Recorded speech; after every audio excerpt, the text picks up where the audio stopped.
Hi everyone, my name is Arvin Olano and welcome to my YouTube channel. So, nobody asked, but in today's video, I am sharing 10 things you should stop doing to your bedroom. So you guys loved my stop doing this in your house video so much that I decided to make it into a series. So today, we're taking a deep dive into bedrooms and these are probably the worst bedroom design mistakes. So the first thing you need to stop doing to your bedroom is painting a random accent wall. So I don't know who gave you this idea, but you were tricked into thinking that you needed a pop of color in your bedroom, so you ran to Lowe's, grabbed a bucket of green paint, you threw it up on the walls, and you were like, ooh, I have a pop of color in my bedroom. There is nothing worse than an accent color in a bedroom where it just feels super disjointed. If you love color and you're gonna do an accent wall in your bedroom, go for it. Don't just stop at the wall. Get some green textiles, green accessories.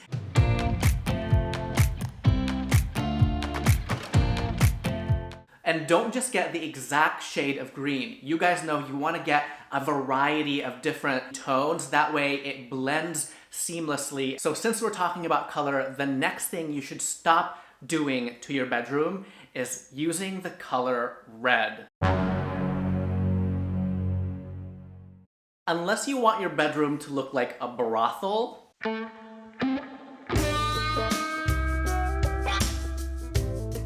red is not gonna be the color to put in your bedroom. Anytime I see like red sheets, red pillows, red curtains, oh my god, those are the worst. I just think like the red room, 50 Shades of Grey, and you're doing like some nasty stuff in your bedroom. We don't want to see that. I actually don't have like an alternate solution to this color. I just feel like red does not belong in a bedroom because you're just sending the wrong message. Do you really want to tell everybody your bedroom business? I didn't think so. So the next thing you need to stop doing to your bedroom is getting carried away with all the tufting.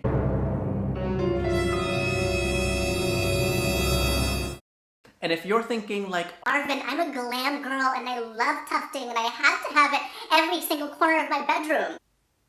well, I'm telling you right now to cut it out. Okay, I get it. You're a glam girl. You like the luxurious look of tufted headboards, tufted ottomans. Just like pick one or two. If you get the entire thing tufted, it just like, not only that, but I feel like when you get everything tufted, it can look really outdated really quick. I have to admit, we did have a tufted headboard.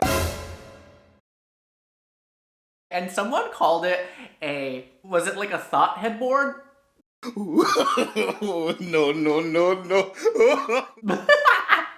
Oh my gosh, I was so embarrassed. I was like, okay, you have to understand, this is a super old headboard. We're trying to get a new one. The tufting is just like not the tea, not the vibe.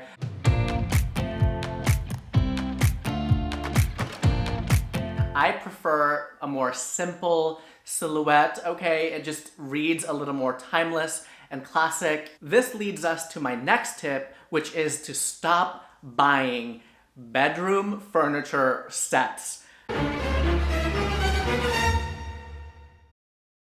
Now, I know your mom or dad probably like used to shop this way. You went to Ashley Furniture or you went to Z Gallery and you saw this like bedroom setup and you were tricked by the salesperson to buy the entire set.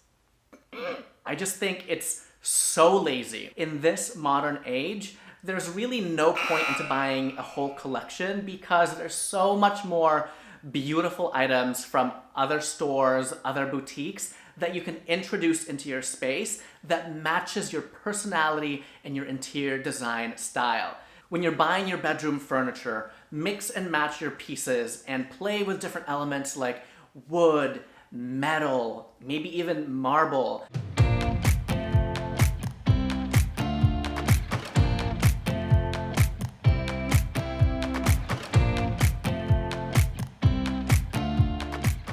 Having a room that looks like you just got it from a store catalog is not really a home.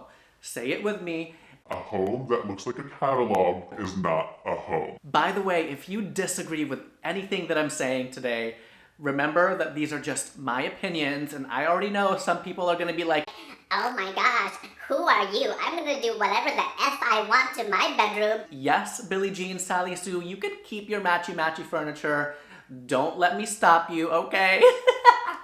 You guys, here on my channel, we don't take interior design too seriously. We like to have fun. I like to look at it in an approachable way so that you can see your home in a new light and make it beautiful. The next thing you should stop doing to your bedroom is buying a headboard that's way too high. What the hell am I supposed to do with that, okay?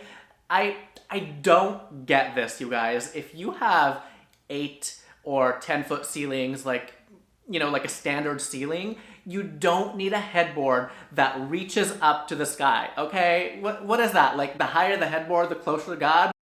No, absolutely not. It just looks so awkward. I don't even know who tricked you into buying this headboard because they should be sent to jail. You wasted your money because this is an eyesore. Headboards don't need to be that high. I don't care if your ceilings are 20 feet tall, okay? You can put some art up there. You could do a beautiful gallery wall. I don't care. If you're looking for a headboard for your bed right now, just go for something that's timeless, classic, that's not too high, not too low. You guys, it smells so good in here. I'm burning this Amazon candle that I talk about all the time. It's like $20. It's a dupe of like a really expensive candle, and oh my gosh. I'll link it down below for you because, ooh, this is a good bedroom candle. The next thing you should stop doing to your bedroom is having too many patterns.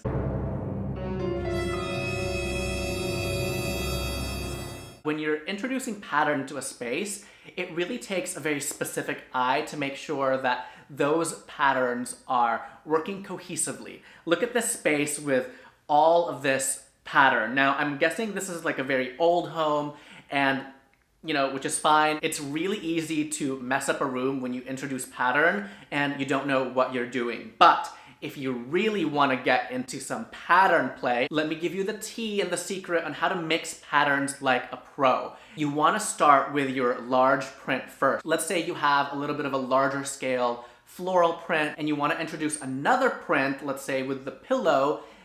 Pick a print that's a micro size for the pillow and make sure that it is in the same color palette. That way, it almost gives the illusion that it's just part of one big print.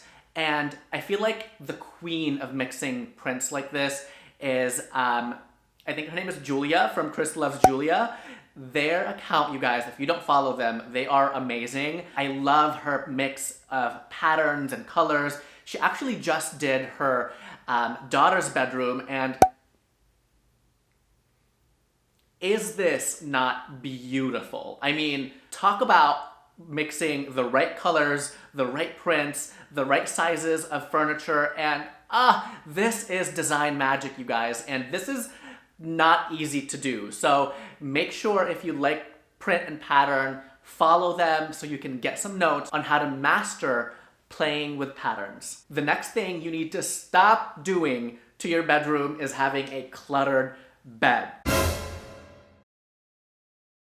I've been guilty of this, okay? I have a bunch of throw pillows. I want to put all of them in the bedroom, and it's not it. It looks great in photos maybe, and it looks cozy, but when you're making your bed in the morning, which, by the way, comment down below if you make your bed every single day, because I do. It starts my day off right. When there's too much clutter on your bed, it's just like, not only is it a chore, but it just doesn't look right. So if you have a king bed, you can play with larger pillows, but if you have anything smaller, make sure your pillows are also going down in size. And when you put your rows of pillows, make sure it is also descending in size. That way you're creating depth and it feels intentional and it doesn't look cluttered. We want to make it look like you know what you're doing, right? Like you are the interior designer of your own home. The next thing you should stop doing to your bedroom is forgetting to add volume for your bed. When your bed is so flat, it looks like you are in a horror movie and you're staying at a hostel and... Wait, isn't there a movie called Hostel? There is! Oh my god, it's so bad. Okay, ladies and gentlemen, if you're about to invite your special someone and your bed looks like this, and you think you're about to... Girl, you might still do it, but that person ain't coming back, okay? Nothing says cheap bedroom like a flat bed. You want to add these voluminous textiles through your duvet, your comforter, maybe throw a blanket on top to add a little bit more texture. Nothing says comfort like a yummy comforter and duvet. You guys know I swear by my affordable Casa Luna bedding, which I will link all of them down below. You guys, it's a game changer. So the next thing you should stop doing to your bedroom is forgetting to add a designated area where you can sit on.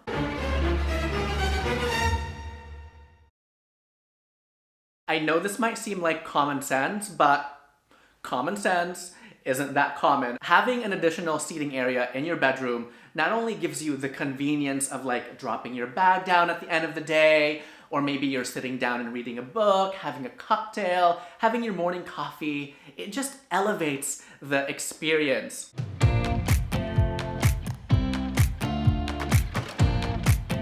So the last thing you should stop doing to your bedroom is getting floating nightstands.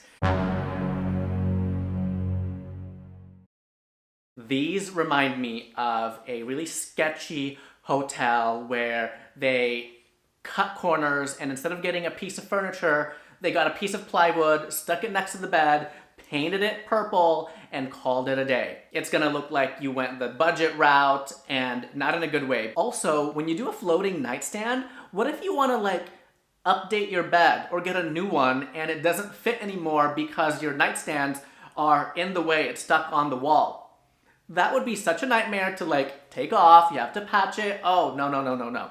We don't have time for that. With traditional nightstands, you can move it out of the way, you can inject a little bit of personality with the design, and not only that, it's practical and it can hold things. That's what we want. Leave floating pieces of wood out of your bedroom, okay? All right, everyone, that was it for me today. Thank you so much for watching. I hope you enjoyed this video, and I want you to sound off on the comments down below and let me know which room I should do next in my Stop Doing This series. Don't forget to hit that subscribe button if you haven't done so already, and I'll see you in my next video. Bye, everyone.